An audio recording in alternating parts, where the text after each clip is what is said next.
Vamos começar lá pelo exemplo 6.3. Espera aí que eu tenho que conectar o computador.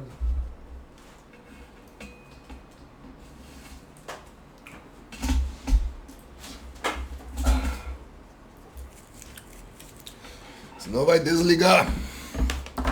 Aí. Então puxem lá. Deixa eu ver qual é a página do nosso livro. Página 126 do PDF. Puxa lá o exemplo 6.3. A gente vai ver uma aplicação da primeira lei para volume de controle. Acharam lá? Só um minuto. Tá.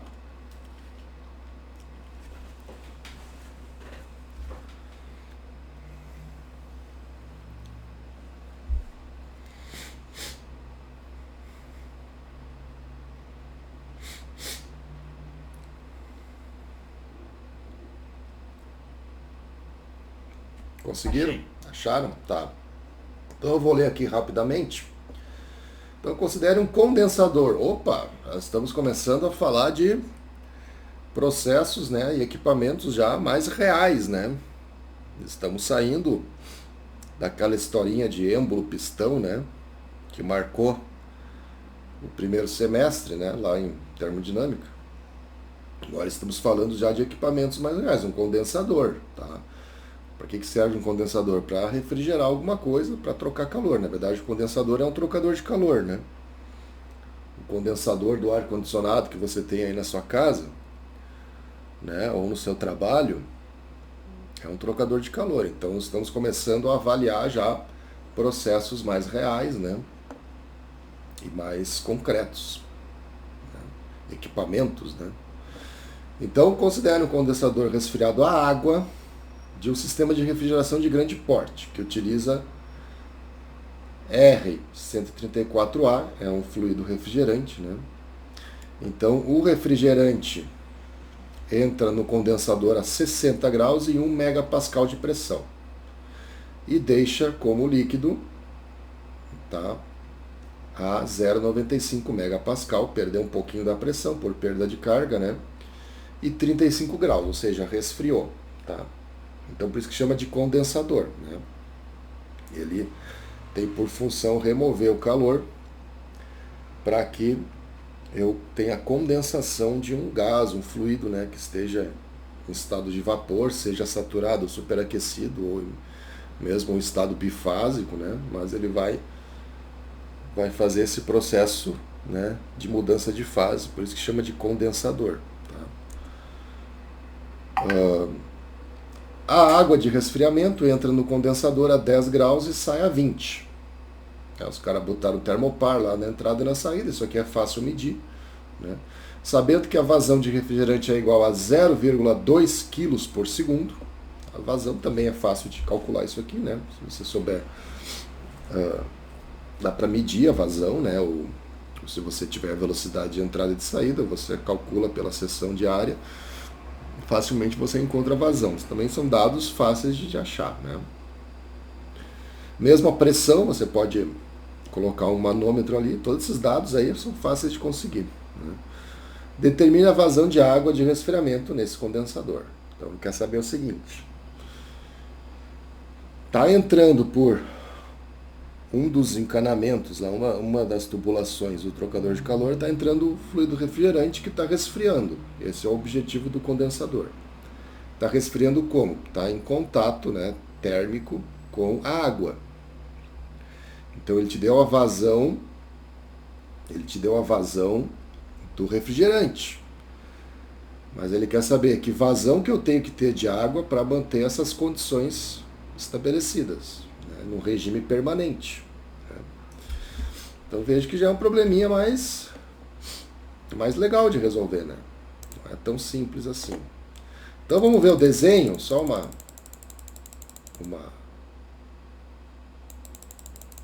uma representação aqui, ó.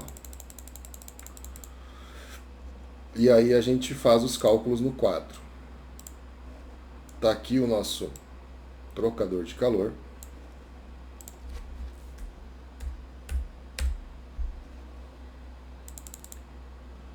Muito bem, olha que legal. Então nós vamos inverter aqui.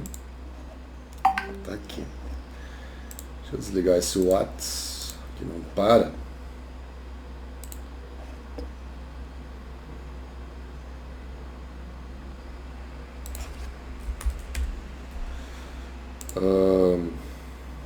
Muito bem.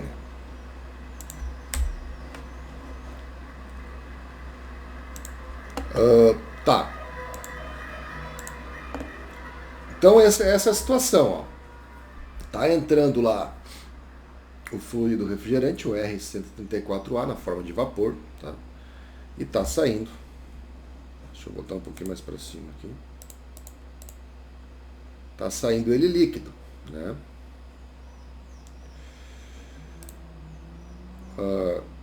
E por outro lado, com a troca térmica, né?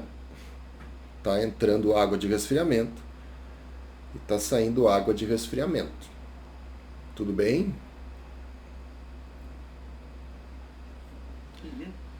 Beleza, então tá. Como é que a gente começa a resolver isso aí? Primeira coisa, né? Estamos falando de energia, trocas de energia, trocas de calor, fluidos, vazões mássicas. Então, dá para perceber que com a primeira lei para sistema, a gente não consegue resolver isso. Por quê? Porque tem trocas de vazões de massa, né? Entrando com diferentes temperaturas, diferentes taxas de vazão mássica, né? Então eu tenho mudanças, eu tenho entradas e saídas, apesar do regime ser permanente. Nós temos entradas e saídas de vazões mássicas que estão entrando, como estão entrando diferentes fluidos com diferentes temperaturas, estão entrando diferentes energias e saindo outras, né? Então isso aqui, apesar de ser um regime permanente, do ponto de vista de sistema, você não consegue abordar isso aqui, né? Porque um sistema só prevê entrada e saída de calor, ou de energia na forma de calor, não energia que está entrando junto com as vazões do fluido, né? Então dá para ver que a gente precisa olhar isso aqui do ponto de vista de volume de controle, né? Então qual é as hipóteses que nós podemos fazer?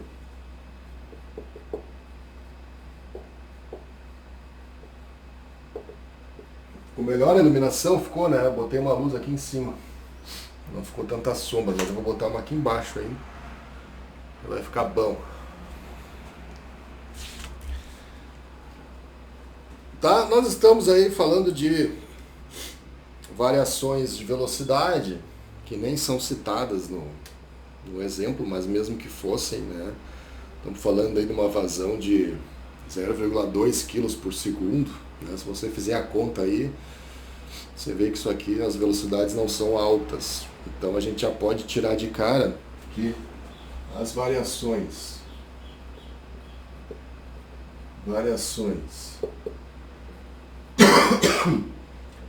de energia cinética e energia potencial são desprezíveis. Então aqueles termos lá de energia cinética e potencial que nós vimos vão para o beleléu, tá? E não há transferência de calor na superfície de controle.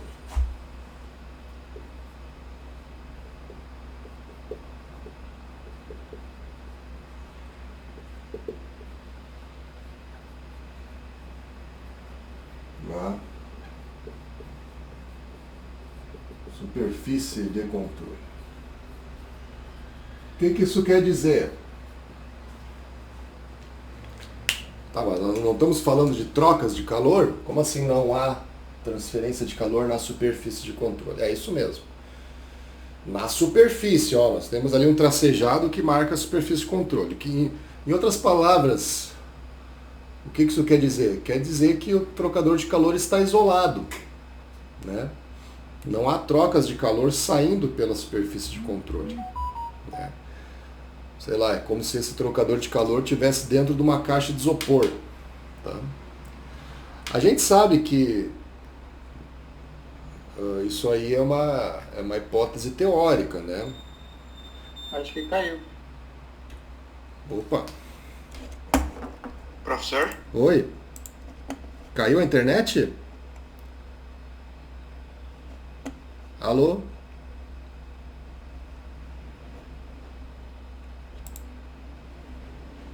Alô, estão me escutando? Alô, professor? Agora Oi? sim. Agora Tá. sim. Ah, Tinha travado durante a explicação e ficou um bom tempo travado. é? A tela tá travada pra mim. É, ela tá meio voltando. É. Tá. A minha internet não tá muito boa aqui. Mas vamos tocar assim mesmo. Vamos. Se travar de novo, me avisa. Daí eu tento ver aqui, mas eu não tenho muito que eu posso fazer. Eu tô com a internet 5G já aqui. Acho que a imagem tá boa, mano. Tá conectado de novo. Agora retornou pra mim aqui. Tá. Qualquer coisa a gente assiste a aula gravada, professor. É, não tem eu problema. tô gravando aqui, tá? Então, eu estava dizendo que não há transferência de calor na superfície de controle. O que quer dizer? Quer dizer que o meu trocador de calor está isolado. Onde que está havendo as trocas? Entre as paredes da tubulação interna, onde está havendo troca de um fluido para outro. Mas a parte externa da carcaça, vamos dizer, está isolada, né? Isso significa dizer que não há transferência na superfície de controle. A gente sabe que nada é isolado, né? Eu posso botar numa caixa de isopor, tudo bem, vai melhorar o isolamento, mas não vai ser 100%, né? Mas a gente considera isso como uma hipótese, por quê? Porque as trocas de calor que estão ocorrendo entre os fluidos é muito maior do que qualquer troca de calor que esteja acontecendo com a vizinhança externa, tá? Então você pode fazer essa hipótese sem problema nenhum, tá? Isso não vai te dar um erro muito grande, isso aí vai dar um erro mínimo, que isso aí não vai nem fazer diferença, tá? Então vamos botar a primeira lei aqui. Como é que fica a primeira lei? Vamos colocar ela completa aqui. Primeira lei. Para volume de controle, né? Então, o calor trocado no volume de controle mais. E agora vamos entrar aqui nos termos, né? Mais o somatório das vazões mássicas de entrada vezes, né, a entalpia de entrada mais o termo cinético, 1 meio de V de entrada ao quadrado, V de entrada ao quadrado, mais o termo potencial, que é GZ de entrada. Tá? Isso aqui é o termo de entrada, né? Tem que ser igual a o somatório de saída, somatório das vazões mássicas de saída, que multiplica H de saída, entalpia de saída, né, mais 1 meio de velocidade de saída ao quadrado, termo cinético, mais G, que é igual para todos, Z de saída, né, mais o trabalho no volume de controle. Tá. Primeira coisa, há mudança de fronteira? Não. Então, esse equipamento ele não é feito para produzir trabalho. Não há trabalho. Trabalho é zero. Pã, já dá um zero. Por essa hipótese, também não há transferência de calor na superfície de controle. Então, esse termo também é zero, tá? Porque esse termo dá conta das trocas na superfície de controle, concordam? Se eu estou dizendo que não há troca na superfície de controle, então esse termo vai para o beleléu. Tá? Então não confunda, eu estou analisando trocas de calor, eu estou analisando trocas de energia, Mas por onde vão se dar essas trocas de energia? Pelas mudanças de entalpia, né? Das vazões de entrada e saída dos diferentes fluidos que estão ali interagindo. Né? Entende? Esse termo de calor, ele é da fronteira, da superfície de controle. Tá? Que nesse caso vai ser zero. Aqui também tem variações de energia cinética e potencial desprezíveis. P. Cinética, P. 0, 0. Potencial, P. 0, 0. Olha que barbada. Então o que que fica? Somatório. Pô, mas não vai sobrar nada. Não, vai sobrar sim. Somatório das vazões mássicas de entrada vezes a entalpia de entrada respectiva de cada vazão mássica tem que ser igual ao somatório das vazões mássicas de saída e as entalpias respectivas de saída. Simples assim. Tá? Deixa eu baixar um pouquinho aqui para não atrapalhar.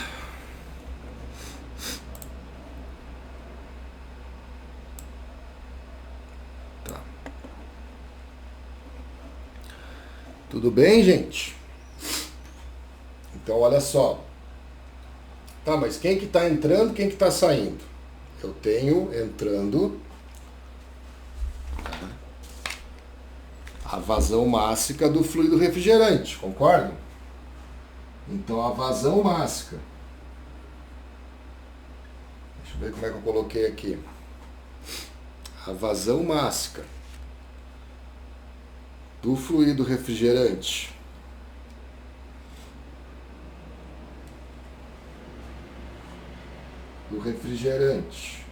vezes a entalpia de entrada do refrigerante.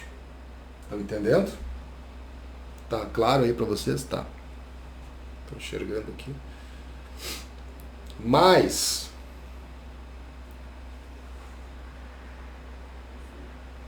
a vazão mássica da água, está entrando por outra tubulação, né? Mais a vazão mássica da água, vezes a entalpia de entrada da água. Tá? Então aqui eu coloquei o somatório de tudo que está entrando. Está entrando o líquido refrigerante com a sua vazão respectiva. Está entrando a água com a sua vazão respectiva e com a sua energia correspondente. Então a entalpia de entrada da água e a entalpia de entrada do refrigerante. Isso aqui é o que está entrando. Tem que ser igual ao que está saindo. Então, a vazão mássica, né, do fluido refrigerante vezes a entalpia de saída do refrigerante mais a vazão mássica da água vezes a entalpia de saída da água. Aqui eu botei junto. Vou botar aqui do refrigerante, aqui da água. Tá? Então nós temos que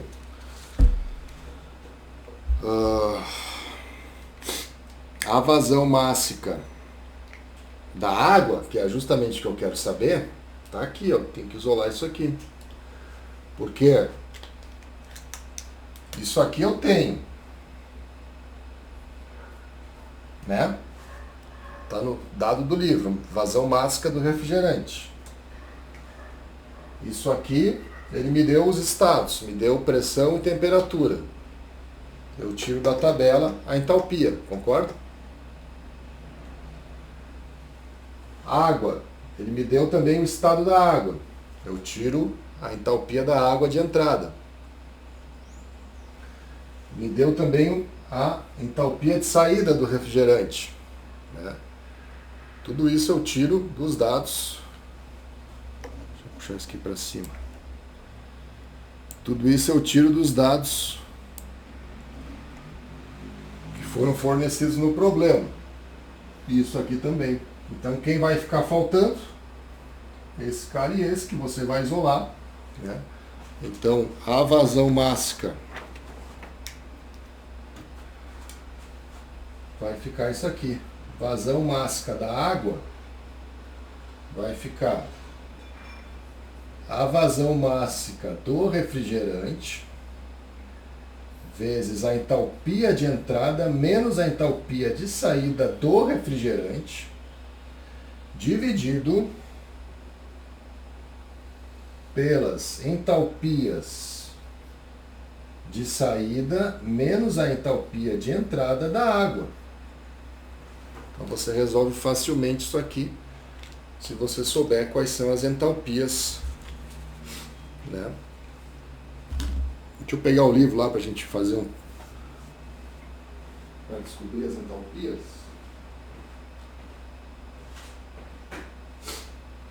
Né? Do que eu estou falando? Vocês estão entendendo o que eu estou falando? Acho que sim, né? Por enquanto? Por enquanto, sim, né? Só que... Oi? Então, olha lá. Qual é o estado de entrada? Por exemplo, do refrigerante.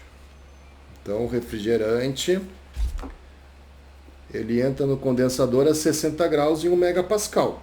Você vai lá, tem que ir lá na tabela do refrigerante, que nesse caso é o R134A. É isso, né? Isso. Então você vai lá na tabela. Agora esquece a tabela da água. Quer dizer, não esquece que você vai usar depois, mas tem que ir lá na tabela do refrigerante, R134A, tabela B5. Aí você vai olhar.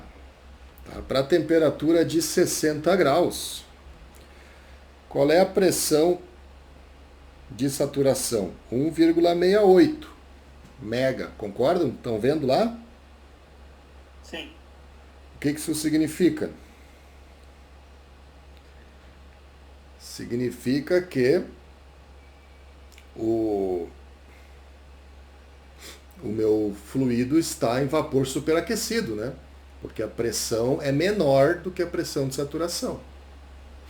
Lembram que a gente bateu vários papos a respeito disso, né? Então você tem que ir lá na tabela de vapor superaquecido para o R134A, na pressão estipulada, que é de 1 mega, e na temperatura de 60. Qual é a entalpia que dá daí? Hein, gente? Qual é a pressão mesmo? Pressão é de 1 megapascal. Vamos botar só um exemplo aqui. Ó. Quem é o H de entrada do refrigerante? Né? Entenderam? Quanto que dá? Me digam vocês aí.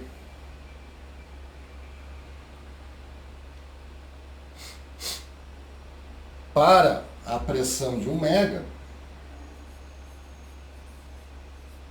e uma temperatura de 60 graus Celsius.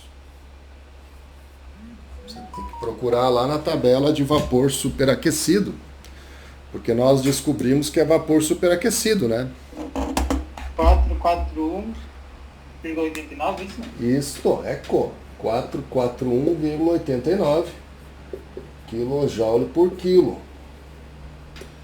Então isso aqui você vai fazer para todos. Aí você vai ter que achar o H de saída do refrigerante, vai ter que achar o H de entrada da água, vai ter que achar o H de saída da água, joga tudo aqui, vazão mássica do refrigerante você já tem, você descobre qual é a vazão mássica da água. Simples assim. Então veja uma aplicação bem clara da primeira lei para volume de controle, e já é um caso mais real. Lembra que eu falei para vocês que a gente ia começar a ver casos mais reais, né? Nós estamos falando de um trocador de calor, né? Estamos falando de um condensador. Poderia ser o caso de um condensador de ar-condicionado, né?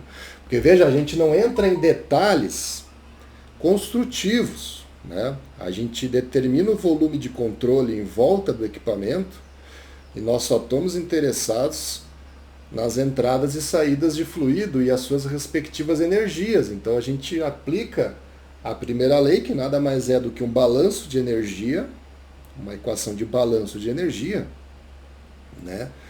E com essa equação você tira alguma informação. Nesse caso aqui, a vazão mássica da água. Então a gente não entra em detalhes construtivos, se tem aleta, se não tem aleta, qual é a espessura da tubulação, né? Enfim. Você não entra nesses detalhes, porque você está avaliando de uma forma macro, né? Você colocou o volume de controle em volta do equipamento e está fazendo uma avaliação energética unicamente, né? Então isso dá uma grande vantagem. Isso aqui te dá uma boa ideia, por exemplo, de como é que o teu equipamento vai funcionar, né? Que vazões você vai ter que ter, né? Enfim. Entenderam, gente, para que serve a primeira lei para volume de controle? Está começando a ficar um pouco mais real agora, né, a nossa vida. A nossa vida de estudantes de termodinâmica, né? Tudo bem, gente? Ok. Legal, né? Então agora eu queria fazer com vocês o exemplo 6.4, que ainda dá tempo aí, que temos tempinho ainda, para vocês verem um exemplo onde eu tenho que considerar a energia cinética, por exemplo. Nesse caso aqui do 6.3 a gente não considerou, né? Então eu queria ver com vocês o 6.4. Vamos puxar lá o 6.4. Que é o caso de um bocal. Bocal, aqui, ó, aqui embaixo já.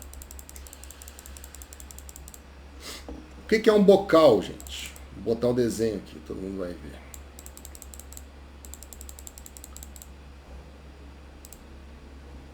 Tá, isso aqui é um bocal. Ou uma... né, também conhecido como um Venturi, um tubo de Venturi, né? Então nós temos esse caso aqui, ó. Está entrando uma velocidade de 50 metros por segundo. Tá? Então já vejam que nós estamos falando já de velocidades consideráveis, né? 50 metros por segundo, bota aí, faz vezes 3,6. Aqui nós estamos falando de 180 km por hora. Tá? Numa pressão de 0,6 megapascals. Então 600 kPa numa temperatura de 200 graus. Qual é o fluido mesmo? Ele disse o fluido? De água. Está entrando água aqui. Tá? Primeira coisa, pressão e temperatura, 200 graus, não precisa nem olhar na tabela, né? Tu sabe que isso aqui é vapor superaquecido, né? Porque até podemos olhar, olha aqui, ó. Qual é a pressão, qual seria a pressão de saturação para a água a uma temperatura de 200 graus? Bota lá 200 graus. Tem 1,55 megapascal. Quanto é que eu tenho? 0,6. Eu tenho muito menos do que o necessário para que eu esteja num estado saturado. Então eu vou invariavelmente cair em vapor superaquecido. Então está entrando vapor superaquecido nesse bocal. O que esse tipo de tubulação, né, onde eu tenho uma abertura da seção transversal do diâmetro, né, o que isso gera fisicamente? Vocês já viram sobre isso? É uma pena que a gente não esteja ao vivo na aula, que eu gosto de fazer um experimento sempre com esse tubo de Venturi.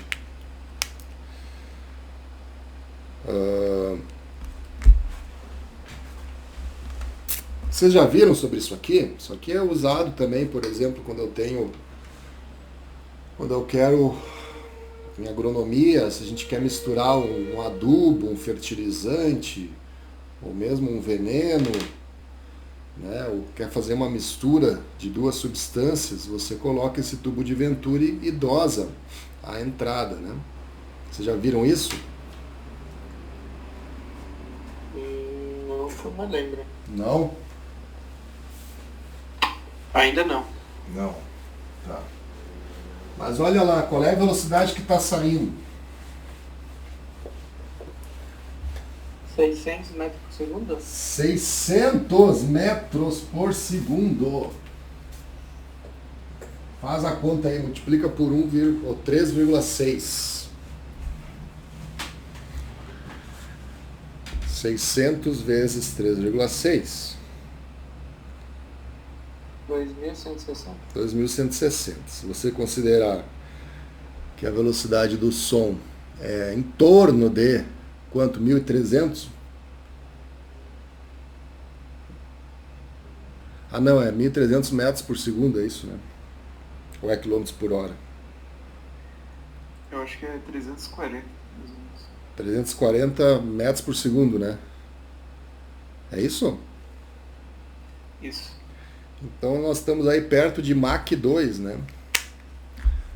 Na saída. Eu acho que não sei se isso aqui é muito real, né? Esses exemplos do livro às vezes podem ser meio fantasiosos. Mas o que eu quero mostrar é o seguinte, aumentou a velocidade, né? Aumentou em torno aí de quantas vezes a velocidade? Em torno de 12 vezes, né? Então, o fato de passar por um aumento da seção transversal fez com que o fluido aumentasse a velocidade. Por quê? Porque cai a pressão. Quando cai a pressão, a velocidade do fluido aumenta. Tá? É uma pena, nós temos um experimento que eu faço, eu tenho um elástico, né? Que eu gosto de fazer esse comparativo. Né? Porque o que acontece? Dá a impressão, intuitivamente, a gente poderia pensar que a velocidade cairia quando eu aumento a seção transversal, concordam? Né? Mas não é isso que acontece. A velocidade aumenta. Tá? Porque se cai a pressão, a distância entre as moléculas aumenta. Se a distância aumenta, a pressão cai, né? E a velocidade aumenta. Tá? Esse é o efeito Venturi, que chamam, né? Vocês já devem ter ouvido falar. Né? De qualquer forma, a gente vai colocar um volume de controle aí. Vamos colocar a mesma equação e vamos ver o que sai.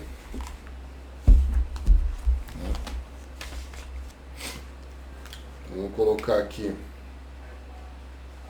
a primeira lei da termodinâmica, a mesma equação, então Q no volume de controle mais somatório das vazões mássicas de entrada, H de entrada mais 1/2 de V de entrada ao quadrado mais GZ de entrada, tem que ser igual a somatório das vazões mássicas de saída, H de saída mais 1/2 de V de saída ao quadrado mais GZ de saída mais trabalho em volume de controle. Dá para ver que a gente vai considerar a troca de calor nula. Não há troca de calor no volume de controle. Deixa eu botar isso aqui para baixo. Também não vai haver trabalho, porque eu não tenho mudança de fronteira, né? Eu não tenho expansão nem contração da fronteira, então eu não tenho trabalho nesse volume de controle que foi colocado. Não vamos ter também diferenças potenciais significativas, está tudo na horizontal, né? Então o que vai acontecer?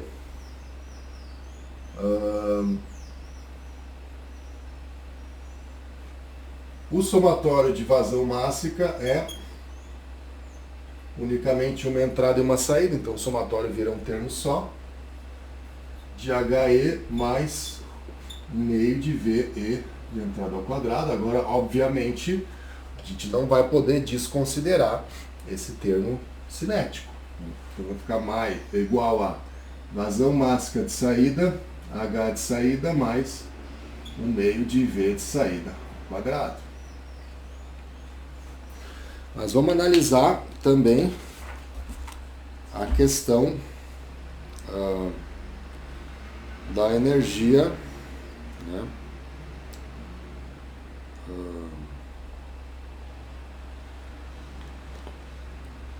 Da entalpia, né?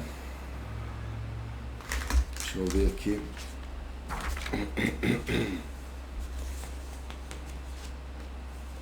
Como é que fica a entalpia nesse caso? Agora me deu uma dúvida. Vamos procurar lá no livro. Tá? No caso do bocal, deixa eu inverter aqui.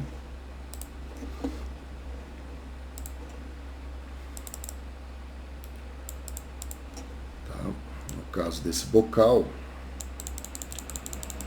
tá? A equação é essa aqui. Então, quem vai ser o responsável? Ó, tá aqui, ó. Pelas variações, né? Porque isso aqui ainda você consegue resumir mais ainda, porque a vazão mássica de entrada é igual a de saída, né? Por questão de... Deixa eu inverter aqui. Por questão de conservação de massa. Não pode estar sumindo massa, nem se criando massa do nada. Então, se um é igual ao outro, os dois se cancelam e fica só H de entrada mais VE ao quadrado sobre 2 igual a H de saída mais V de saída ao quadrado sobre 2. Então, da onde que vai vir as mudanças das energias internas, né, correspondente à entalpia? Da onde que vão vir? Das diferenças referentes às energias cinéticas. Então, a mudança nas energias cinéticas, que nesse caso não são desprezíveis, é o que vão alterar as entalpias, concorda? Então, se eu quiser saber qual é a entalpia de saída, eu vejo qual é a entalpia de entrada e faço a subtração aqui das energias cinéticas. Facilmente você descobre qual tem que ser a entalpia de saída, ou seja, você está transformando parte da entalpia em termos cinéticos e vice-versa, né? Então a variação da entalpia está se dando pela variação dos termos cinéticos das velocidades que estão envolvidas no problema, né? Isso quer dizer quando eu tenho que considerar a energia cinética no problema, que na maioria das vezes não vai precisar, tá? Nós estamos num caso bem restrito e bem específico, né? Que é o caso de um bocal. Isso aqui é um caso bem específico. Nesse caso eu tenho que considerar. Mas quando a gente estiver calculando trocadores de calor, condensadores, turbinas, compressores, restrições, enfim, os diferentes equipamentos, né, que são usados em processos, a gente não vai considerar os termos cinéticos nem os termos potenciais. Dificilmente, né? Depois um dia a gente vai fazer um exemplo, talvez na próxima aula, inclusive, onde a gente vai ver a ordem de grandeza desses termos. Vocês vão ver que a gente vai calcular numa turbina de uns 2 metros de diâmetro e vamos ver que a diferença de potencial, por exemplo, né, entre a entrada e a saída é mínima, né? A diferença energética, né? Então você pode facilmente desconsiderar. Certo, gente? Então acho que por hoje vamos ficar por esses dois. Próxima aula a gente vai ver mais dois exemplos, um de restrição e daí de turbina, né? E aí a gente fecha o ano com chave de ouro. E aí no próximo ano, né? Que ainda não vai ter acabado, o ano acadêmico ainda vai estar rolando, né? Mas lá em fevereiro a gente vai falar daí de exercícios, né? E vamos fazer uma avaliação. Certo, gente? Tudo bem? Tchau, professor. Beleza. Show de bola. Então, valeu aí. Tranquilo, professor. Até semana que vem. Valeu. Bom fim de semana. Até Bom final de que semana. vem. Valeu, igualmente. Valeu, professor. Mais Bom final de semana também. Um abraço. Tchau.